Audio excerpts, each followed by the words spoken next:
Okay, I want to introduce my good friend and teacher and mentor, Michaela.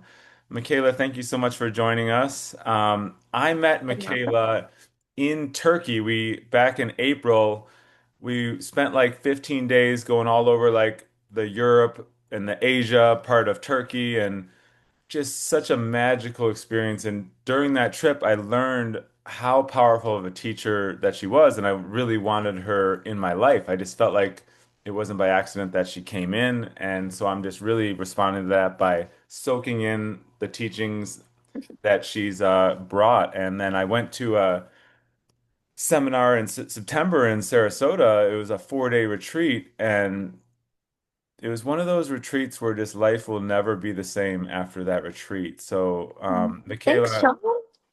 you're welcome. You're Very sweet. welcome. Yeah, and I just really thank you for your time being here. I know that you're traveling all over the world and doing some big things. So, thank you for joining us. Yeah, happy to be here. Yeah, so the main purpose of this podcast or this interview is the weekend of February 6th in West Palm Beach, Florida, I'm going back to another teaching with you, and I'm really excited about it. And the way that I operate, I'm a big networker. I want to bring like 5 or 10 close people to me. So I wanted to use this interview to kind of like bring the information of what it is, some things that I got, some things that I'm going through since the retreat, and just so people have a little bit more information. So, Great. yeah, I don't know if there's any way to, it's just one of those things, it's so hard to put into words. Hey, what is this? Why should they go? And it's really hard to put into words, but I don't know if you could just explain in your words a little bit about what it is, the Yeah, of full course. the event. So, what it says on the website, and the easiest way to talk about what I do is I'm the founder of an emotional intelligence institute called the Graceline Institute. And some of us have heard of what is emotional intelligence, abbreviated to EQ, and why does that pertain to my life, or why does that relate to me? Like, I'm a nice human being and I can manage my mood and my emotions, so I think I'm great. So, going beyond just having emotional intelligence, and what I would say, meaning that when you get knocked off center, your recovery time is faster. That's what it's like to be an emotional athlete or high EQ.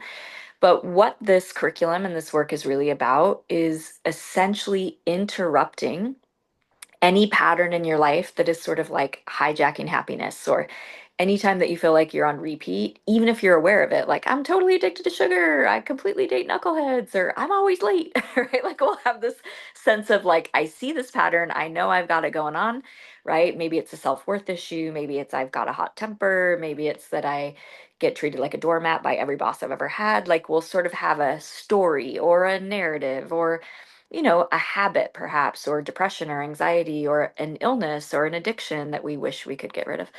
And so the core of this work that makes it really different than other work, and I believe all healing modalities have right reason, right season in nature. I think all healing work is tremendous. But what my institute tends to be is like an integration station for other work, in that the one thing that sets us apart is that when you have an event happen in your life, you're storing memory on 6 different hard drives that are not on a shared server. And that data, that memory is really real. So when you go into like limbic response, where you brace for impact and you have flight, fight, freeze, or appease, and you're wishing a thing wouldn't happen to you again that's happened before, that's such an autopilot response to tragedy or trauma that we don't realize that we're actually calling in the repeat event of having to then have that reaction. And so, what my work does is really opens up the field to make sure that we mentally, emotionally, genetically, on a soul level, on an electrical level, that our physical bodies are being tuned like an instrument, as if those events in our past never happened. Like, who would you be had that event never actually happened on your timeline? So, we're sort of completing, in terms of nervous system regulation or down regulation of the nervous system, we're completing trauma and drama cycles, or we're completing loops or patterned behavior, and we're really actually up leveling beliefs, right? Like, what are the beliefs, the core beliefs I hold about myself, my identity, reality, basic safety? What do I bring into every conversation that I might be unaware of. And so we're really like cleaning house on all these other levels, and it's very easy, it's very gentle, it builds great community, and it really shifts everyone's ability to kind of like manifest or materialize a different life really right away. And it's hard to explain, but they're like, wow, I've been like resentful of my brother for 30 years, and I did this particular style of breath work or meditation with you, or I had an aha moment, and the resentment is literally not in my body. And they're like, that's so wild. Like it's been there 30 years every day. How is it just suddenly not there? And so it's a really fast, rapid way to just like drop all of that, kind of like core go-to home-based emotion that's quiet and always in the background. Awesome. Yeah, thank you very much for sharing. And it was very interesting because I was walking in to your event, and this is like a 4-day event. I'm really excited. And then I ran into one of my friends who is a woman, and basically there was some issue where she was basically telling me, you need to do this, this, this, this, this. And then I just felt like this shame, like this trigger go off. And I'm Mm-hmm. like, wow, this is very interesting. Right before I go in to do this deep work, this 6-year-old wound comes up be- Oh, yeah. because this woman loves me. She's my friend. Everything's okay. But that 6-year-old just got like, it was just something that came up, right? Mhm. So then I'm like, wow, this did not happen by accident. So I Yeah. get to like look at this now and like you said, bring up this looping thing. So what it was that I discovered was just for an example is that when I was 6 years old, it was like a really kind of wicked babysitter who would like, Sean, you're a piece of shit, that type of stuff over and over and over again. Then first grade school teacher, same thing. Mhm. And then I'm in the principal's office. I'm already like, there's something wrong with you as a little kid, right? And so then I think what happened was like, what is it called? Like a feminine, um, dominant feminine energy would like trigger that pain from because it happened over and over and over again. What do you call Yeah. it? Authoritative female, an authoritative female figure. Yeah. So that came up, and I noticed then in life, like, wow, this situation, I would recreate that incident over and over and over again. And so the fact that it came up before your event, and then we went into it a little bit during your event, it hasn't happened since. So I'm Mhm. feeling like, does that mean the loop's closed? I'm just good to move forward. I don't have to worry about that anymore. Yeah, so I'll say a couple of things. One is that we are so interconnected to like the fabric of the universe and each other. And, you're going to learn all the neuroscience and the epigenetics and sort of the wider view of how we're built and how we're connected to the earth and each other on this whole like richer level. But essentially, the magnetics and the sensory neurites in the back of your heart are like a little tuning fork playing music, right? And so the magnetics of that heart are attracting the same experience and the same players in your Shakespearean play over and over again. But one of the reasons these retreats are so powerful is we're learning through laterality. So there's not the teacher student or the sage on stage with all the answers. You're really coming into community, and you're letting the magnetics sort of slam you into an experience where you can finally complete cycles and be done.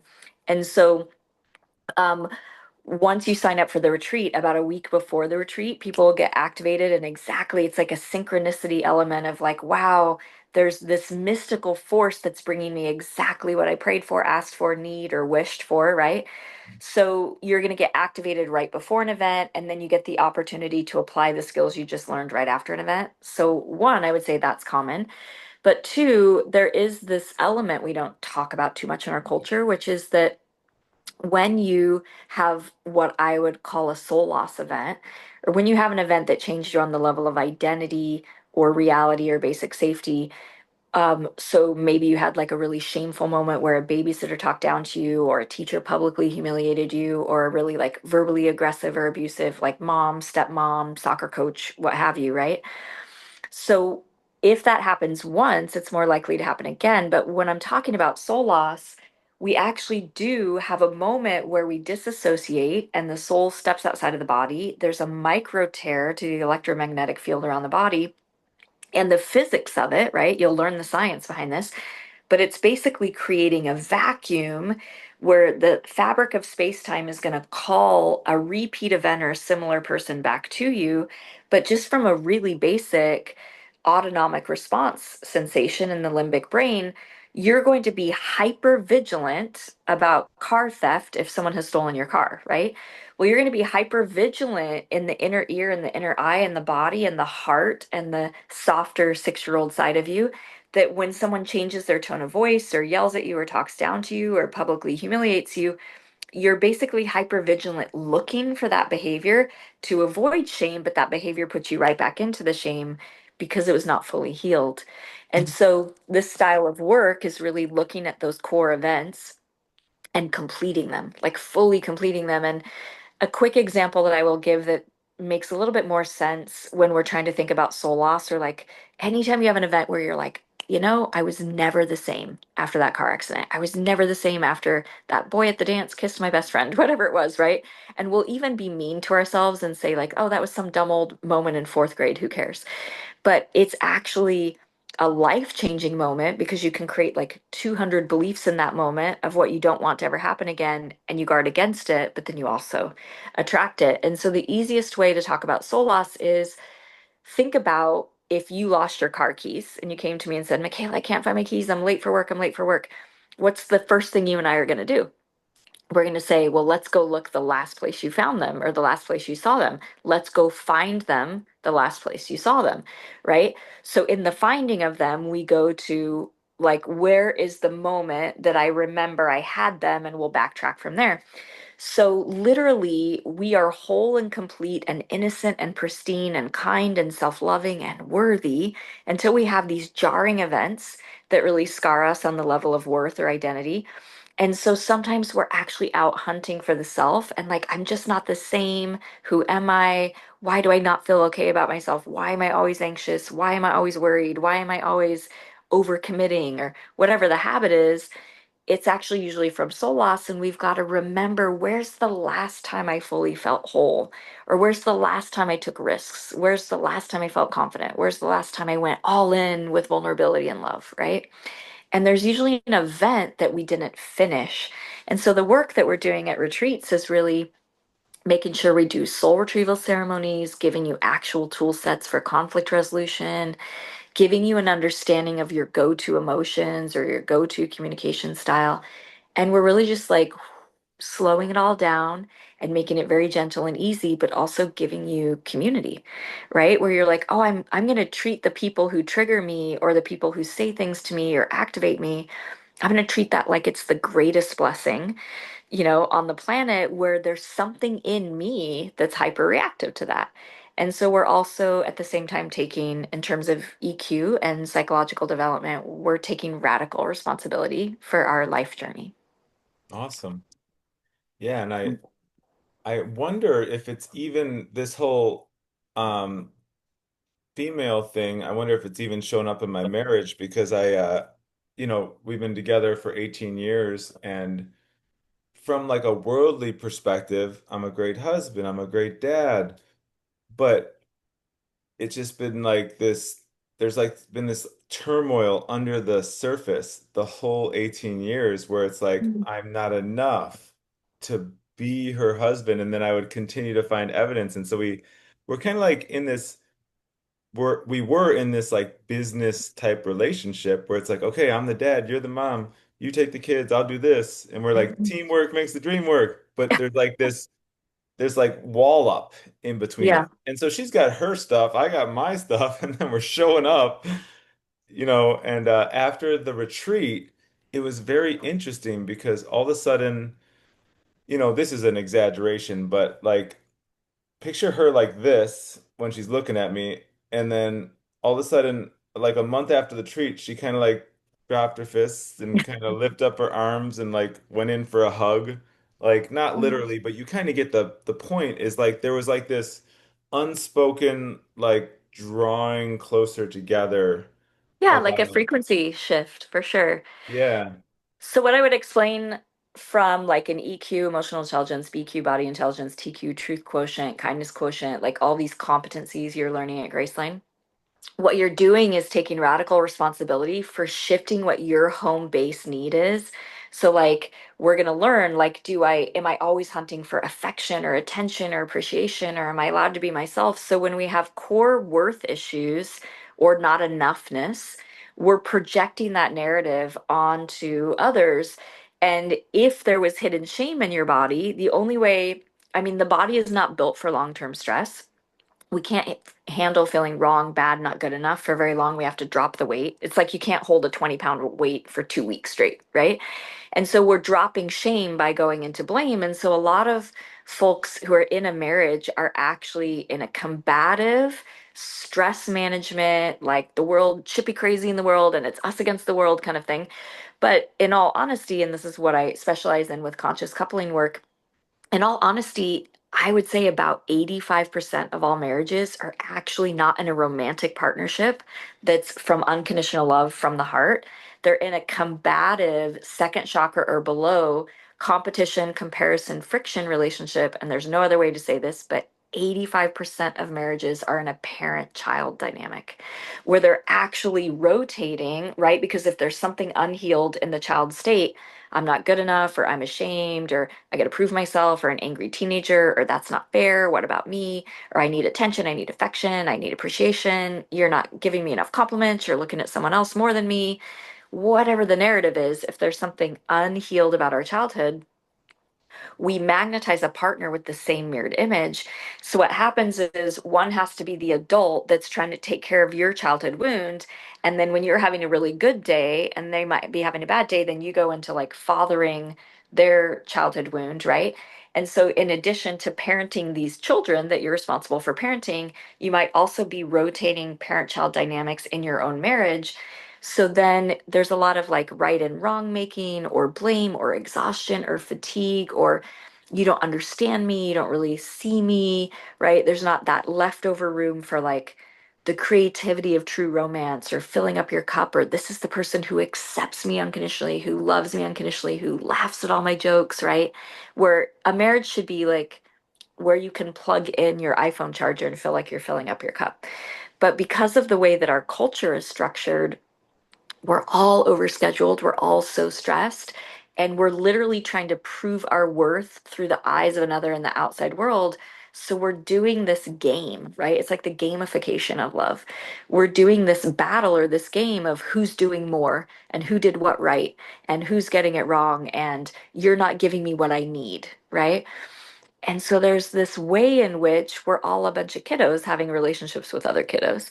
And so the reason this Emotional Intelligence Institute is trying to make healing really easy is imagine what the world would be if we were all adults in the room. So imagine if my identity is so intact that no one could make me feel bad about myself, that no one could knock me off center, that no one could make me not have grace or resilience in how I treat myself. Imagine how much kinder I would be to a stranger who cuts me off in line if I have no need. I don't need to prove myself. I'm not already upset. I'm not already having a bad day. So there's a gentleness to the way we begin to relate to others when we have this really solid foundation of self intact that cannot be intruded upon by any outside force. Wow, that is powerful. Thank you. Yeah. Yeah, and so another thing I noticed was like the old identity. I don't know if you would call it like a death of my old identity over the past few months, where Mm. the old identity, like I am not enough. I am not accepted. Like I'd find evidence that I'm not enough for 44 years. I'd find evidence that Yeah. I'm not accepted in this group of people. I'm like, oh, see that person, that look, that I'm not accept. Like you just find the evidence. And so that was part of my old identity. The addictive personality is part of my old identity, I believe. And so my true, like God lives in me, my divine essence doesn't have an addictive personality. That's just this old identity that's been formed, right? So I see a lot of this stuff just melting off me, and it's been really amazing. So I was curious what your take is on this whole old identity. It's like I'm a snake that's shedding a layer of skin. Yeah, there's a couple of things I want to speak to that um, in a couple of ways. So one, I would say, let's go back to your example with your wife, where like she was braced for impact, where she's expecting a certain addictive behavior or a certain identity or a lot of wrong making. So she was, even though you're like, this is an exaggeration, but she's braced for impact, saying, if you're going to punch me, I might punch you first. Or if you're going to attack me or make me feel bad about myself for what I didn't do, I got a shield, right? And then you noticed, wow, all I did was change something in me at the retreat, and I noticed that that made my wife lay down arms, right? So it's not about changing her mind and fixing her and telling her the skin she needs to shed. You actually became radically responsible and started saying, well, why do I have an addictive personality? And why do I have worth issues from the start? Or why is there this old shame that percolates? And why do I not have this enoughness or not feel like I'm enough? So when you focus on yourself and you shift the frequency, it allows this breath of fresh air where everyone else is not getting like recruited or enrolled in your stage play, right? And the other thing I will say is that infinity relationship has to go in both directions. So not only do you have to be radically responsible and work on yourself, and then that lets your wife off the hook, but the people in our lives have to actually have fresh eyes where they see that we're changed and they actually see that we're shedding skin and they can accept it. And so there's an interesting little analogy in terms of self-development that's used. It's called crabs in a bucket syndrome, Yeah. where like if you have a bucket and you put one crab in the bucket and you don't put the lid on it, the crab can just climb up the walls of any bucket and escape, right? But if you put two crabs in a bucket, you never have to, the crab fisherman never has to put a lid on it. Why? Well, what happens with crabs, which is a wild thing, is two crabs can never escape a bucket because they'll always pull each other down, right? So one tries to get out, another one grabs it down. They try to get out, the other one grabs it down. So it's kind of an analogy that sometimes when we're actually trying to get better and we want to break bondage to our personality, to our wounds, to our acting out, to our mood mismanagement, things like that, it's actually the people in our lives that are so invested in being right or so invested in the story or have so much history with us, they don't see that we're changing, right? And so, what I would say that's really powerful about these retreats, and I want to speak to your question about addictive personalities, is every single person who's ever had soul loss will have some form of addiction. And this is why. Is that this is actually not a woo woo thing. This is a science thing. We can take a picture of it. But you have an electromagnetic field around your body. And when you experience soul loss, you have a micro tear in the sound wave, the light wave, and the electromagnetics in that closed system, creating this vacuum. So there actually is a hole in your field. There's a hole in your heart, a hole in the soul, a hole in the field that's depleting immunity, alacrity, libido, metabolic function, right? It's like dragging and draining like a little hole in your boat where you're bailing water all the time to not have the boat sink. So when you have soul loss, you have an actual hole. Well, what do we do when we have a hole? We try to plug it with something. Well, what is addiction? Addiction is literally, I want this thing that's not even good for me, and I keep wanting it because I don't know what else to do. I'm trying to fill this hole, right? So whether people are addicted to sugar, to alcohol, to drugs, to exercise, to gambling, to sex, to online shopping, addicted to proving themselves, addicted to looking a certain way on Instagram, right? The need to image craft, the need to be liked, the need to be appreciated, the need to be right. Those are all addictions. And they're all trying to fill a hole. So if we actually get to the root structure of a soul loss event, and we seal the hole and we start to circulate and recycle the energy of that toroidal field, and we start to realize, oh, there's like, a scalar wave technology that exists in me. We'd call that like a Tesla coil, all these words for the same thing. But the sun is the shape of a torus, the earth is the shape of a torus. And it's a free energy that is self sustaining and limitless. Well, the human heart is supposed to operate like that, like sunshine. The human heart can love 10,000 people as easily as it loves one person. So if your self love and worth is as self sustaining as the sun, then no one can make you have a cloudy day.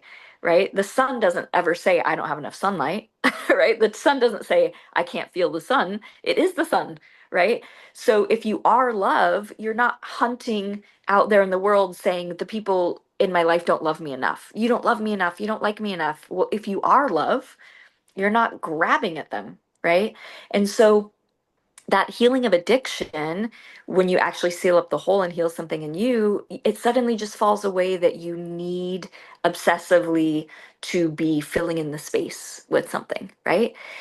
So there's just this sweetness, this calmness to it. And so, again, imagine if all the people in your life, your spouse included, did their acre and you did your acre, then you're not demanding something from the other person or grabbing something from the other person or needing something outside of yourself.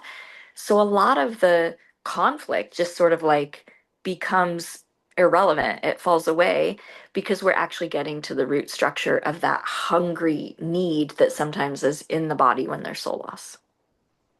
Wow. So, um, does money come into this as well? Like, how I keep on making a bunch of money, then losing a bunch of money, making a bunch of money, losing a bunch of money. Is that from the possible like soul loss or childhood stuff too, possibly? Or Yeah, so if you think about it, money is just energy. And, you hear all of these things like online, like the real estate scam and like make money easy. And you hear this like idea that money is a thing outside of us and we've got to go grab it or we've got to work hard for it or let it work for you or get passive income. We have all these like weird cultural ideas of money and the hunt for it or the race for it. But when you actually understand, again, like ancient mystery school teachings, spiritual sciences, you understand the truth of the cosmos, you understand essentially that consciousness is imprinting reality. So it's us basically making a wave in the field. It's us deciding, and you know this, everybody knows this. Like if you go into a dinner party and you're like, nobody likes me, everybody hates me, everybody hates me, you look for evidence to prove yourself right. Same with money. If you enter into a lack mode, there's not enough money, there's big ups and downs, I always lose exactly what I make, whatever the sentences are, right?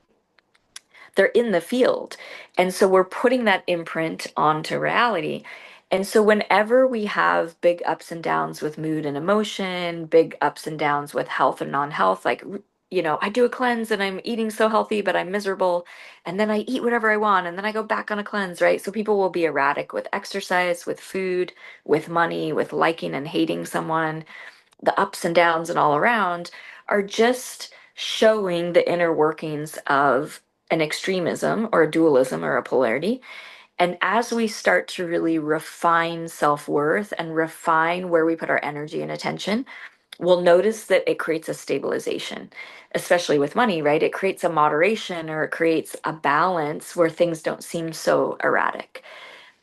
However, we have so much science now to back this up that basically that manifestation or materializing wealth or having dreams come into fruition or all the synchronicity that happens when we meditate or when we pray or when we focus is actually that consciousness and the unified field is again putting its imprint on the 3D world. It's not the 3D world happening at us or to us. It's not the 3D world being a blow to our consciousness. It's our consciousness actually building the world. And so, and this is not just quantum mechanics and unified field theory being like in the theoretical physics aspect of it. We actually have provable, measurable results in that what you literally think you will find, you find. What you hunt for, you find. What the eye looks for, it finds. So if you expect no money, you get no money. If you expect to be hated, you will feel hated. And yeah, so we're really looking at healing that from the inside out. And so, yes, like abundance can come from these retreats, changes in jobs, changes in relationships, like all these magical things can come, not because it's like a guarantee and a promise, like it's not the real estate ad, right? yeah, For inner plane work, it's that you are the dreamer. Like you are the dream, the dreamer, and the dreaming dream. So we're just training you in mystery school arts to basically say, with radical responsibility comes raw, unbridled creativity. Like I could actually make my life be whatever I want it to be. yeah. Awesome. Yeah, I feel like I'm closing that loop as well, where the old identity, the old story was I make a bunch of money, then I lose a bunch of money. I make a bunch of money, I lose a bunch of money. And then the new me is just feeling this peace as far as the topic of money comes up. Like, uh, there's just been three different streams of income that have just kind of like fallen on my lap that even one of these would be like so life-changing, but there's three of them that don't require a lot of my time. And so I don't know, I'm just feeling this peace like I've never had before. I'm not waiting for the next ball to drop. And so do you think that I have fixed my soul loss, or do you think there's still a process going on where I just need to just curious? Yeah. So sometimes I hear people joke around like, I went to Burning Man and had my spiritual awakening in 2024, right? And they think that an awakening is like a one-time event where my eyes were open or I did psychedelics and talked to God. I got it figured out. Me and God are homies now, right? So in this sense of it's not like I learned everything in the world and now I know it, or I got really, really hydrated today. I got an IV, so I never need to drink water again. There's this participation of beingness that is meant to happen in the world where we're in a resonant field. Like, can I be grateful every day? Can I be abundant every day? Can I be well hydrated every day? Can I be loving every day? Right? So rather than thinking of healing work as like I got to go figure out this soul loss, like one and done, it's actually a holism of like there might be 12 events, there might be 15 events where you haven't quite been the same, but each time that you call that 6-year-old back or the 14-year-old back or the 21-year-old back, you're becoming more whole, so more likely to maintain abundance, more likely to maintain self-worth or happiness, more likely to obtain a gentleness or a peace where you're not so hard on yourself if you make a mistake. You don't vacillate to the extremism of I hate myself because I made one mistake. You're like, wow, I'm a little bit kinder and more peaceful and treating myself like I would treat my best friend when he makes a mistake, right? So the more that we, you know, do um, this style of healing work, this style of training, we're getting more emotionally intelligent, we're getting more intuitive, we're getting body intelligent, we're learning to read the room in order to lead the room, we're learning conflict resolution, we're learning nervous system down regulation, we're learning mastery of self, right? Then everything gets a little bit easier. And so dreaming gets easier, passive income gets easier, having it be playful and funny and fun, right? Like, holy cow, I could like not just have one revenue stream, I could have three. I want to see if I can make six, right? And you're not like in this grabbing tightly, gripping an outcome. You're in the playfulness, like a little kid playing make believe. Like they do the making before they do the believing, right? They're like, oh, like I'm just going to try something. Like you be the fireman, I be the doctor, ready, go, right? So that idea of like you really could be that playful with what you make of your life, and that it doesn't have to be that like healing work is hard, a spiritual path is hard, but also not swinging to the idea of like, oh, I'm awakened, so I have no more work to do, or I went to therapy twice, I got it figured out, right? Yeah. It's that there should be a daily practice where we're actually in communication with our humanity. Like, oh, I'm in communication with my higher self. I'm in relationship and communication with my health, right? I'm actually like linking up or syncing up to my own intuition to the point that I'm feeding it, fueling it, listening to it, learning from it, refining it. And then you'll just be better at human relationship because you feel connected. Awesome. Yeah, no, I like that. And I definitely agree. I don't think I'll ever be at a point where like, okay, I'm done. I could just move on with life now. I know it's like a never-ending process till the day that my body's done on this earth. But yeah, I really appreciate that answer. And so I wanted to dial in on the people-pleasing aspect, um, where there's still like this people pleaser Hmm. wanting everybody to like me, approve of me. And this probably comes back to that same shit that we already talked about, but just curious if you have anything to say on the topic of people pleasing Yeah, so at this retreat, it's a module 1 and 2. So you're learning um, emotional intelligence and you're learning body intelligence. And what we do with body intelligence is we're really looking at patterns and tracking patterns. So when someone is able to say an I am presence, like, I know I'm a people pleaser, but I don't know why, right? Or they're like, what's underneath it? And why do I keep doing it? And where does it come from? So we're going to teach you actual tools for tracking your own patterns where I'll teach you this act of saying, like, okay, so there our goal is that you essentially get the payoff without the cost. So there's some payoff that you're getting from being a people pleaser, and we need to train the body to know that's like we almost need to install this new app of like, well, what am I trying to get when I'm people pleasing? Like, do I need acceptance? Do I need approval? Do I need to be respected? Do I need them to like me? Do I need to earn my keep? Do I need to feel worthy or they'll abandon me? Like there's some narrative in there, right? Where we're doing the people pleasing to get an outcome. But what if we already had the outcome that it doesn't have to cost us so much behavior to get it? What if I already had worth that I don't need to do that? What if I already believe I'm respected so I don't need to chase it from them and demand they respect me, right? So you're starting to learn these tools for healing something internally, not externally. You should not need any other person to change their behavior for you to be okay. And once you actually have shifted that, they don't have say or sway over your identity. They don't have the ability to knock you off center, to knock you out of love, to knock you out of worth, to knock you off of your friendship towards yourself, right? Mm. So that people pleasing, I would say we just do a little bit of exploration on at the next retreat. So when you come to West Palm, we'll basically say, wow, what's like the earliest memory I have of people pleasing? And when did I establish that coping mechanism? And what am I trying to get from it? And why do I do it? And what's the narrative underneath it? And then we just start to dismantle it.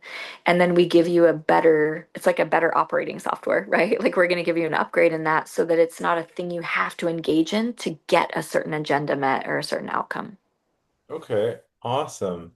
Yeah, I love that. And have noticed one area of growth in that topic is I'm starting to understand and be at peace with like there's different people on different radio stations is the best way I could explain it. And so certain people will be attracted to me, certain people will be repelled by me, but it's silly to take it personal. Like someone that I like, oh, this person's a friend of mine, all of a sudden they just fall away without Mhm. any reason or explanation. And it's like, interesting. And now I'm starting to just kind of be at peace when certain people Yeah. are coming in, certain people are falling away, but we have that, like, we kind of make it about ourselves Yeah. sometimes. It's like, it has nothing to do with me. Why am I having this looping thought, overthinking this specific relationship, you know?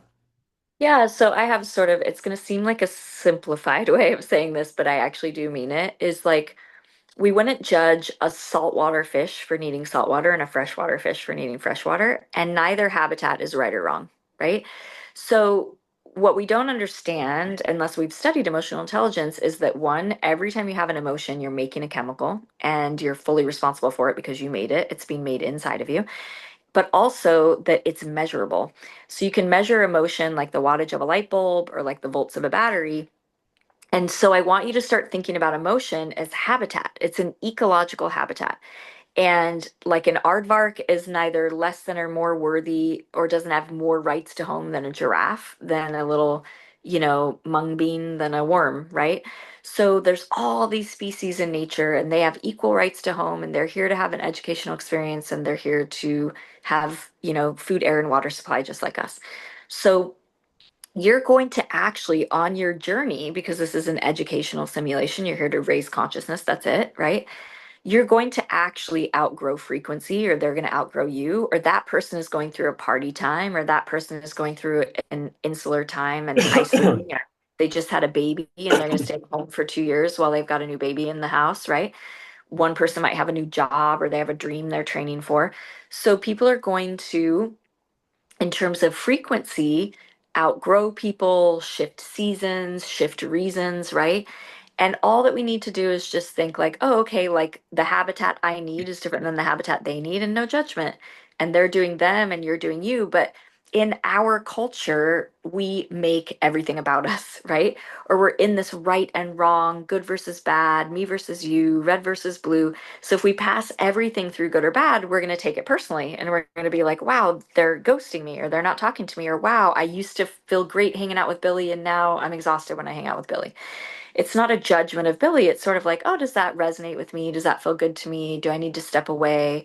And we all just sort of do what we need to do to get through life, but you will progress and grow and hold on to and maintain your happiness more if you learn to be impervious and like, oh, I don't need to make that about me, right? But I also don't need to judge them. And hopefully I'm okay if they judge me. But you're just creating an inner peace where those fluctuations in the habitat can happen. Awesome. Yeah, that's really helpful. Thanks so much. And then the next point, a lot of these things are intermingling, like we've kind of talked about some of this, but so I'm wondering if there's a worthiness issue going on with me and sales. So there's always been this weird thing with me around sales where some type of sensitivity. And so what happened recently is basically there's there's something called carnosine, and carnosine is something that your body creates naturally. When you're younger, obviously a lot more. As you age, it kind of diminishes. But if you put chat carnosine into chat GBT, like the benefits of it are completely insane. So I get this in this car accident 18 months ago, and I got neck and back whiplash. And I'm going to the chiropractor, I'm meditating, I'm doing all these healthy things for 18 months. Whiplash will not go away. I'm like usually one of the taller guys at the event, and I'm looking down, talking to everybody, and it just lights up. So, anyways, this gel, it's like a topical gel falls on my lap, and this company figured out this technology, how to get carnosine in your body because you can't take it by pill. The gut won't allow that. It just doesn't work. So, anyways, I put this gel on my neck, and within 45 minutes, my whiplash is gone. Like the pain is gone, hasn't come back. It's been Amazing. over a month. And so it's Yeah. carnosine and magnesium they put in this gel, deliver it right into your tissue. And I'm like, nobody knows about this yet. This is going to change so many lives. So, of course, I get it on my mom, I get it on my dad right away, like because they're in a lot of pain. Yeah. And then I'm like seeing this huge opportunity to just bring it to the market. And then there's like this expansive feeling like, whoa, I'm going to help all these people. And then all of a sudden there's like a contracting feeling like, oh, I don't want to sell. Yeah.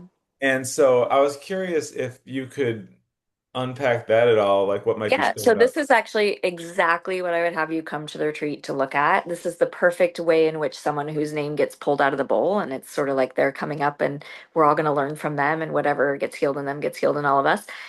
But this is an opportunity to do exactly what we just did before with the people pleasing, is to say, wow, I have a narrative, I have a story about selling. And that could be different for anyone, right? So it could be like, oh, I don't want to sell because then am I grabbing something from someone, or it's awkward, or do I need enough self-worth to basically like be confident enough, like who am I to say this, right? So it takes a lot of confidence and worth to talk someone into something or to publicly speak, or maybe they're like, I lose my ability to be articulate as soon as I'm on, display. There could be a whole other spin on it where people sometimes don't want sales to be a part of their life because they're like, well, what if something goes wrong? And then, will I feel responsible and they'll blame me for it? What if they don't like the product? Or what if they come on a vacation and don't have a fun time? Or I talked them into it, right? So there's all of this way in which we can spin narrative that, again, coming back to everything we've talked about already, there's usually an event in your life where maybe you had the best of intentions and sold someone on an idea and it didn't go wrong and then you blamed yourself. Or maybe they blamed you, or you felt responsible. Or you were really excited about something, but you got really tongue-tied and nervous when you tried to explain it. So you actually encoded in the body, oh, like it doesn't make sense, or I don't know how to talk about it. I'm not a good speaker. I shouldn't talk. Right. So, or someone maybe yelled, shut up, or yelled at you when you tried to be excited about something, or like sometimes an older brother will make fun of someone, or a dad's on a cell phone and is like, I'm on a call, shut up, while a little girl's singing, and then she's only 8 years old, so she thinks I should never sing in public again. I have a horrible voice, right? And the dad is just stressed at work and had no comment about her singing, but we can really twist the narrative and actually have all of these beliefs roaming around like apps on your cell phone moving in the background and taking up space on your phone, and you don't even know they're there and you don't even use them, but they're still files taking up space, right?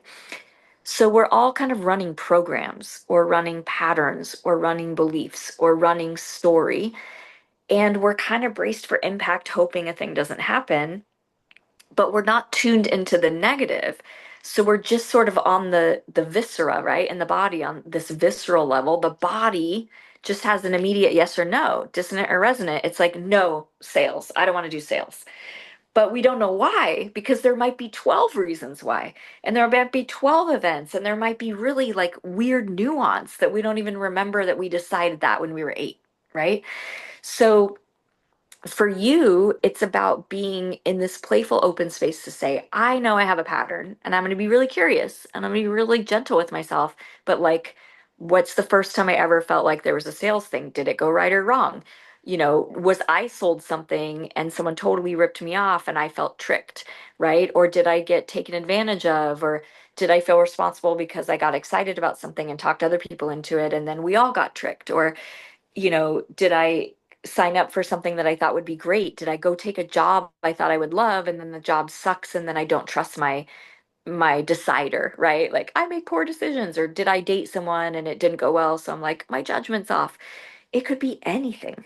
But we're so hard on ourselves about things that have happened in the past that will just be a no to something. I'm a no to sales. I'm a no to international travel. I'm a no to getting on an airplane, and we might not have a full understanding of the 28 reasons why.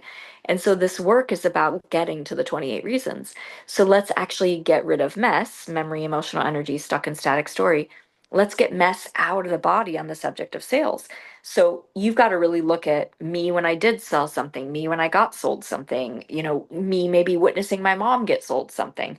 It could be anything, but somewhere in the body is giving you a protection sign that says no. The body is saying, I'm a no to that thing. And we've just got to trust that the body's really wise. The body's super intelligent. The body has a memory that is making a really good decision, that's trying to say something happened, right? And it didn't go great.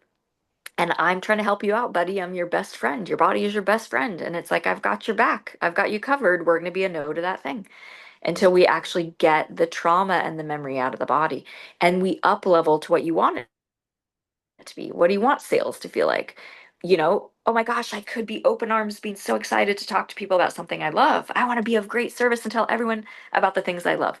So rather than thinking I'm selling them or, having pressure to get it right, what if it's just, I'm going to get the word out? And so you're just changing the narrative based on frequency and not based on protection. Wow. Yeah. And I've already decided, like, okay, I'm gonna put this in front of thousands of people, and some people will resonate, some people won't. Like whether it's if they have aches or pains or injury, or if they're into any type of fitness, like it's like a pre-workout without caffeine where you're recovering, you don't have to feel that the soreness after workouts. My sleep, I'm sleeping through the night, like which is amazing for me. I'm not even waking up to go to the bathroom. That leads to more energy, focus. I'm just like feeling like I'm stepping into 2026, like on top Hmm. of the world. And this is an important piece of the puzzle because I noticed these changes after adding this one thing. Well, Yeah. but as I'm bringing to this thousands of people, I have to be okay with I'm going to be hitting some of their triggers, like certain Yeah. people out of a couple thousand people. Let's say there's a couple hundred people that are just like, ooh, ooh, I'm being sold to, and it has nothing to do with me. It has nothing Yeah. to do with the carnosine. They're not going to try it, period, and it's okay. Some people are going to be a no. Some people don't want to hear about it. But also, you might refer it to people, and human bodies are all different. Like, what if one out of every 10 people you refer it to have no response? They're like, oh, yeah, I tried it. I noticed nothing.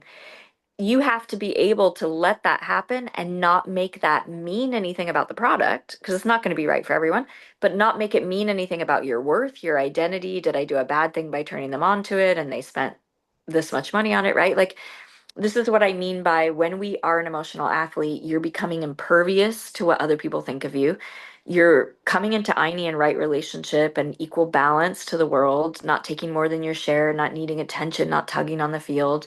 And you're also becoming an adult who basically can hold things in abeyance and isn't acting out like a child, isn't throwing a tantrum, isn't needing anything from anyone. I don't need to prove you wrong. I don't need to prove that you understand me. I don't need you to understand me. I don't need you to agree with me. That's what a kid does, right?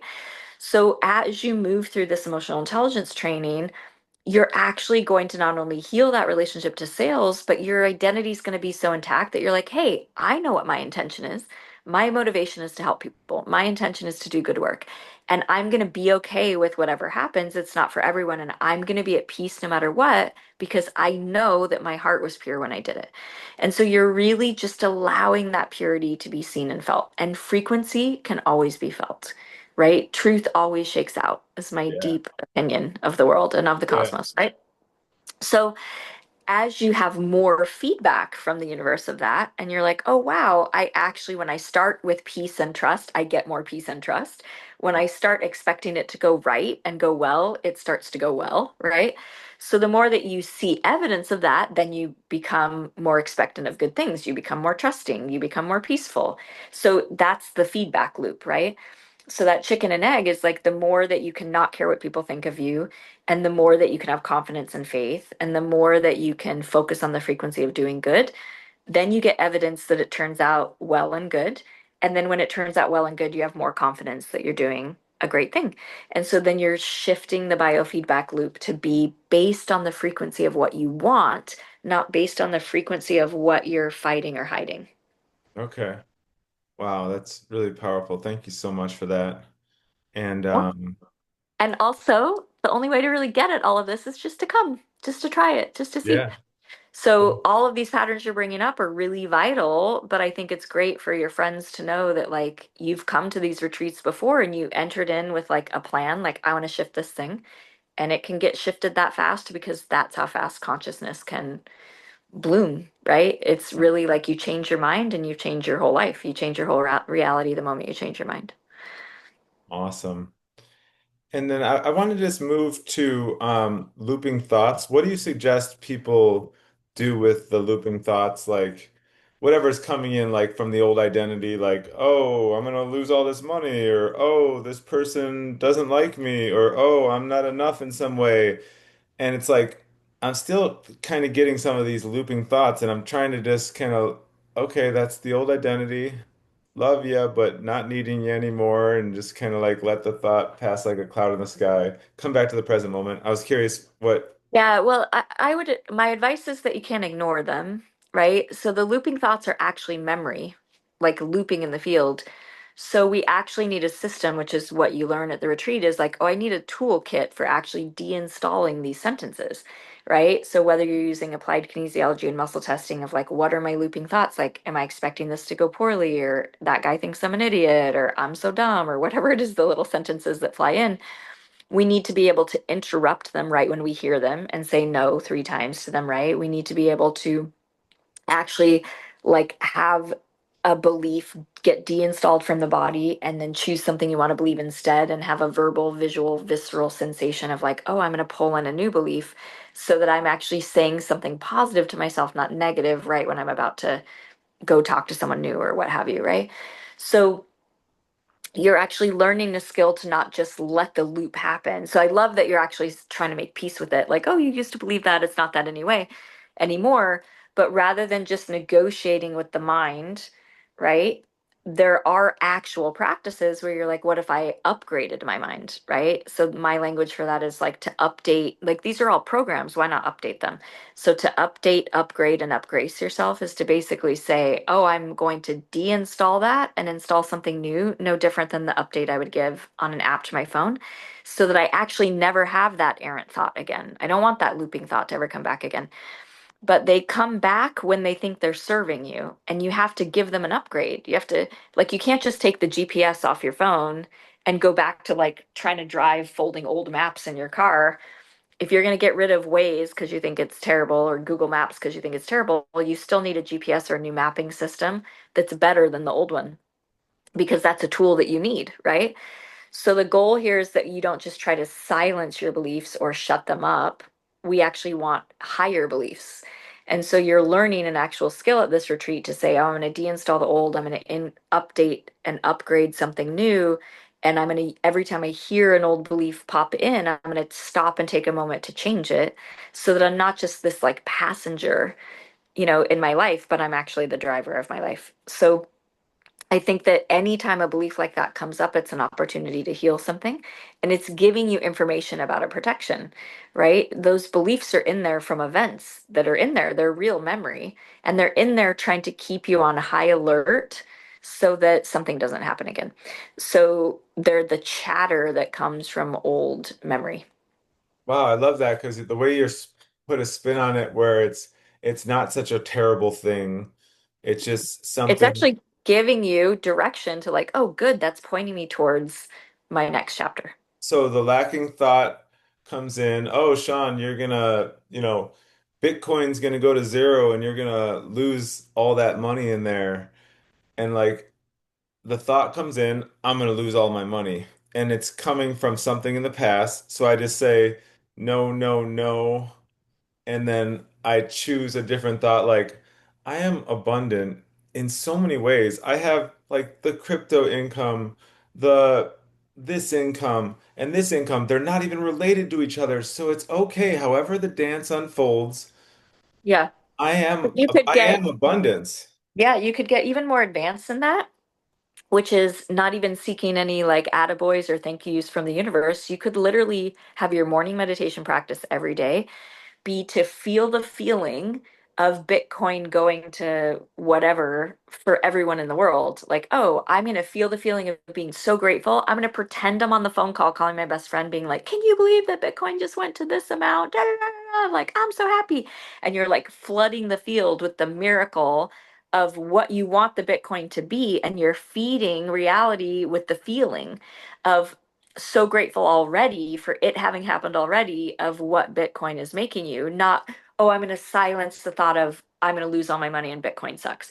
So you see the difference in frequency. One is I'm focusing on something bad, I'm acknowledging it's real in the field and I'm trying to suppress it, versus I have no time to even have a worry about Bitcoin failing and me losing all my money. I'm planting a seed for harvest every day of being grateful already for the fact that there's no other option but Bitcoin is doing this.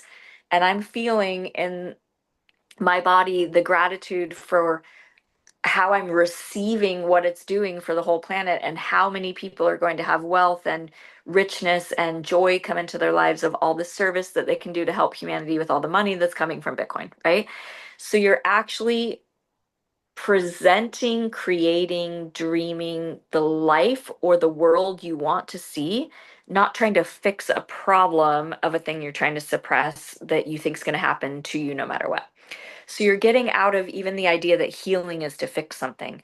Like, let's get to the next level of healing, which is I'm cohering to an idea or a resonance that already is, and I'm acting like there's no deviation from that, right? And I'm focusing on resonance all the time rather than this hiccup where my thoughts go to like the worst thing that could ever happen that I don't want to happen. And then I get mad that I thought that, and then I try to turn that thought off because then you're still giving it life, right? So Okay. the goal is that you're just only making room for the dream. You're not trying to fix a problem that's coming at you. Okay. Gotcha. And so I could just do that every morning with my three streams of income of just um, feeling the feelings, where what I'm creating, and I'm so grateful for it, and it's going to benefit so many other people. It's not just me, and just kind of do a little practice like that every morning. Yeah. Yeah, I mean, you could literally write checks to like all the people you're giving gifts to because you have so much money coming in from Bitcoin, right? Like you're just playing in the field with a thing as if it's already happening. Like the Jim Carrey example of like he wrote himself some ridiculous like here's $10 10, million 10 for that million, yeah. for the acting job that you want to have. And like he got offered a job at that exact amount because he had already written himself the check, right? Yeah. So you're just like actually being in the reality of the thing you're dreaming rather than being in the reality of fixing a thing you don't want because all you're doing is pinging the field with the thing you don't want. You're feeding it water and sunlight every day like a seed. Yeah. So why be feeding the weed?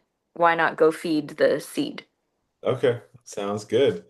Yeah, and then do you know how I could explain this to people in a different way? Because David Hawkins in his book Letting Go says, "You are not a mind. You have a mind, but you are not a mind." And how do you explain that to people? Because a lot of people that I say that to, they're like, "Sean, I don't have a freaking clue what you're talking about." And so So, I did let me lower my hand here. I'm not sure why that happened. Um so I did like this plant medicine journey, and all of a sudden it just came so clear to me like, oh, I am not a mind. I have a mind. I get so it just like clicked. It's like just like I have a heart that beats, I have a mind that thinks, I have lungs that breathe. And so yeah, just curious how do yeah, you so I would explain that? say people get really locked into their identity being a thing that the world has told them that they are.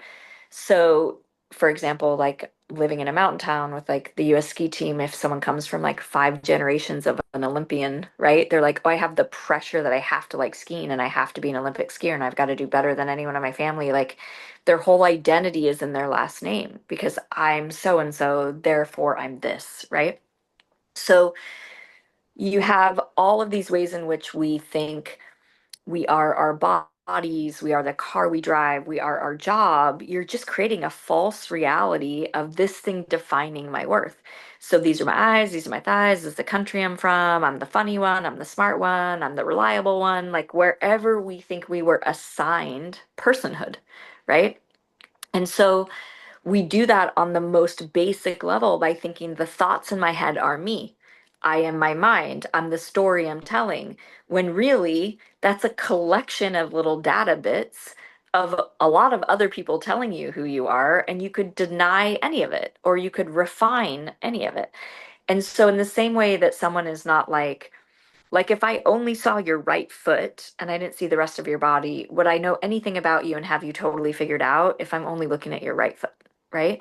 But people will think like, oh, I've been overweight my whole life, so I'm just my weight. Or they're like, I'm just my race, or I'm just my religion, or I'm just my flaws, or I'm just this one embarrassing thing I did in high school, and everyone in a small town only remembers me for that. So I'm just that one event. That worst mistake I ever made is my whole identity, right? So we have to get out of that construct, and no one is going to go to the gym to build a muscle for you, and no one's going to rescue you from your story but you, right? And so this idea of like I am my mind, well, no, you're actually a consciousness that is non-local. That's just a broadcast signal. This body doesn't mean anything about you. You can't take it with you. You can't take your couch with you. You can't take your Ferrari with you. You can't take your chubby elbows with you. Like none of it can you take with you. So you're not your mind. You're not your body. You're not your limitations. You're not your belongings, right?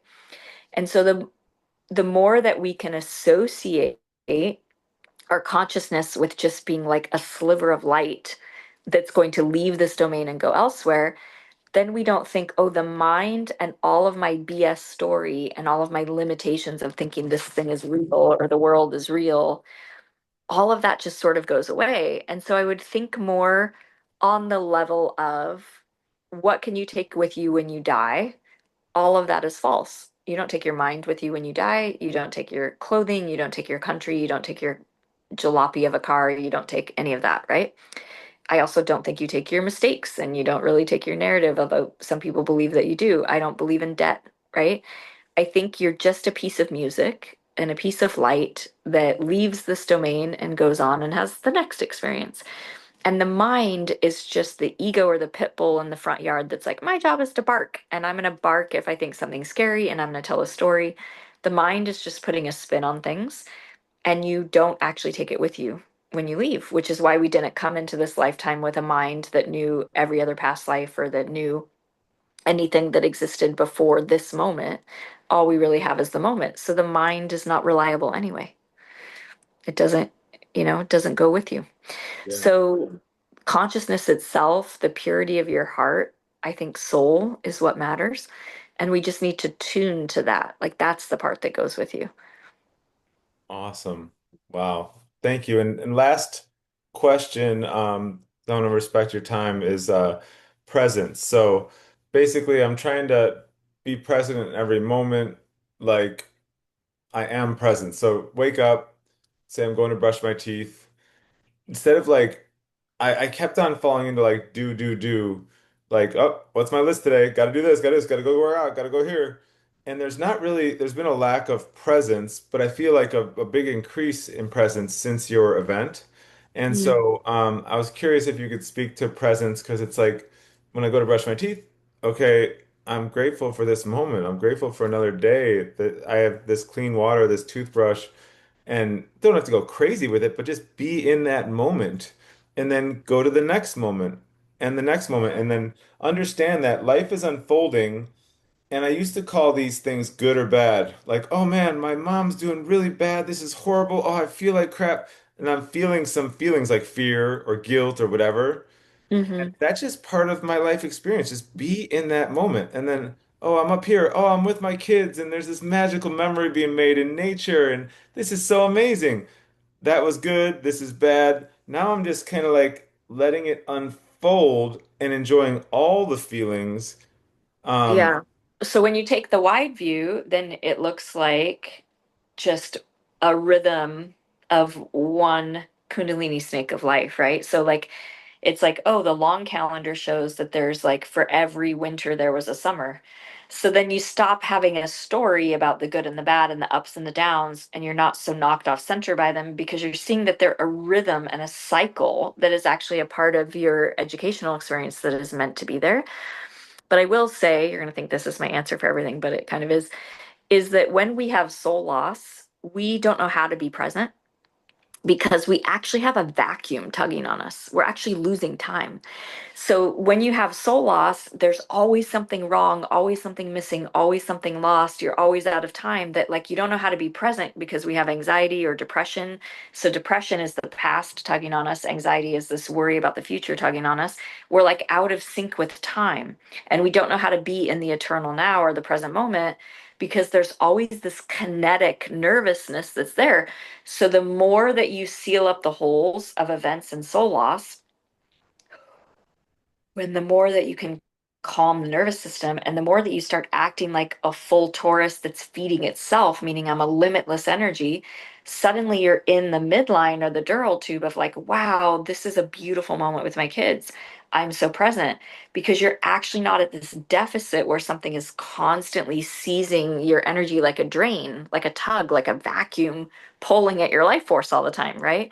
So when we actually do all of that healing work to seal up those events and those holes, and we do soul retrieval and we recover from soul loss and we change our belief patterns and we get these upgrades and updates, then we're just like, wow, I'm not having to prove myself so much.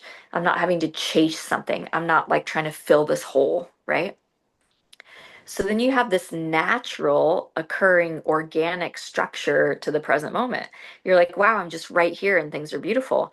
And my frame of reference is I'm grateful, or my frame of reference is it's great to brush my teeth. I'm super glad I still have teeth, right? Like you're just sort of like, I'm doing right now. I'm just doing the right now, you know?